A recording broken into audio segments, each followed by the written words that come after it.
In the twilight of the Bronze Age, a conflict arose that would echo through history forever. It began with a golden apple cast into a wedding feast to sow discord among the gods.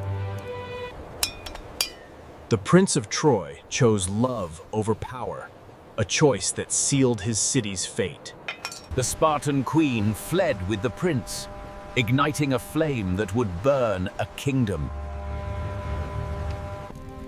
The High King of Mycenae summoned the lords of Greece to reclaim his brother's honor. Even the wisest tried to escape the coming storm, but none could outrun destiny. The greatest warrior of the age was found, destined to die for immortal glory.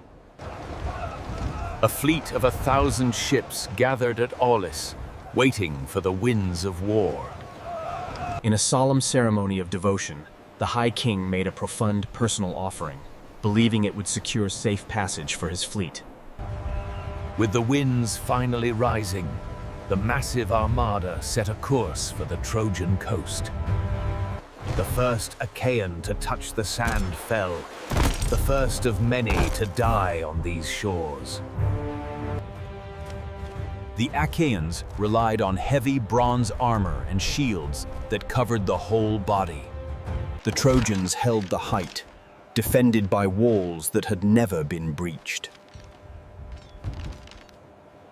Chariots were the tanks of the Bronze Age, delivering noble warriors to the fray. These warriors were known for their discipline and unity, forming a highly respected fighting force within their alliance. For 9 long years, the Greeks raided the surrounding lands, unable to break Troy.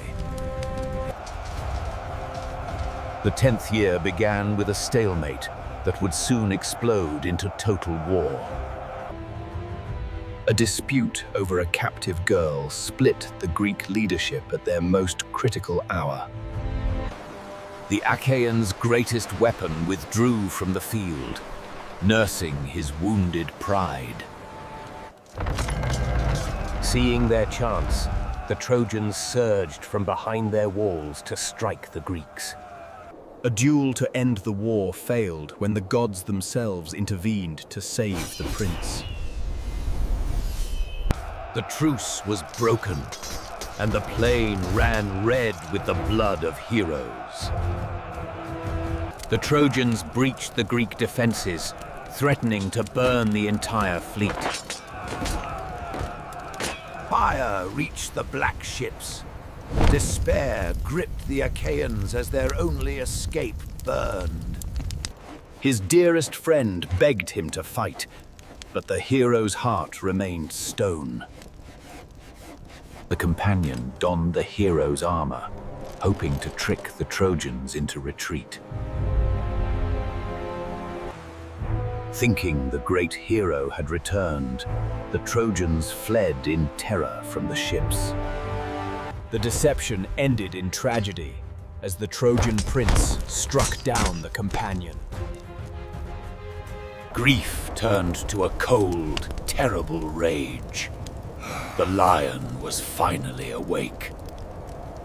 With new armor forged by the gods, the hero returned to the slaughter. The hero chased the prince 3 times around the walls of his own city. Troy's greatest defender fell, and with him, the hopes of the city died. In his fury, the hero dragged his rival's body through the dust for all to see.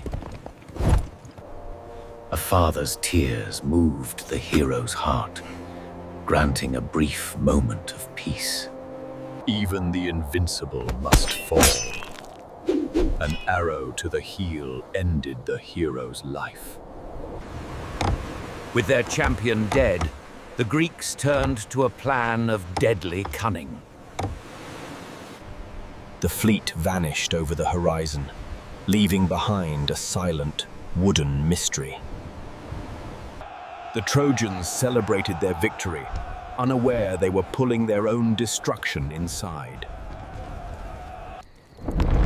In the dead of night, the belly of the beast opened, and the end began. The gates were thrown open, and the returning Greek army flooded the sleeping city. The pride of Asia was reduced to ash and cinder in a single night. The royal house of Troy was extinguished, its treasures looted by the victors. The Greeks sailed home, but the cost of victory was a burden they would carry forever.